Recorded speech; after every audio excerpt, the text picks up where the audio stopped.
Écoutez, nous vous proposons de voter pour cet amendement parce que c'est aussi l'idée de Neo Societas. Donc si on peut avancer dans ce sens-là, c'est notre proposition.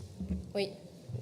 Explication de vote, Monsieur le Président. Oui, madame. Alors nous aussi, nous voterons pour cet amendement puisque nous considérons qu'il est essentiel que l'homme soit au cœur de tout projet écologique.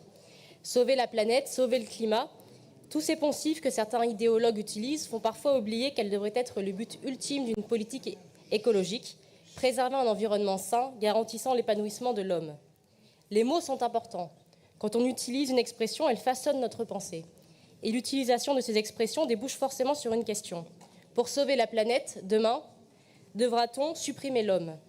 C'est une question que certains se posent aujourd'hui, et cette idée rencontre d'ailleurs une certaine forme de succès chez les jeunes de 20-30 ans. Elle a parfois même été défendue au plus haut niveau de l'État, avec par exemple Yves Cochet, qui était ministre de l'Environnement sous le gouvernement de Lionel Jospin, et qui disait qu'un enfant européen avait un coût écologique comparable à 620 trajets Paris-New York. Cette dérive dangereuse doit être condamnée. Mettre l'homme au cœur de notre projet écologique, c'est supprimer définitivement l'écologie punitive qui laisse de côté les classes populaires, voire qui les condamne définitivement.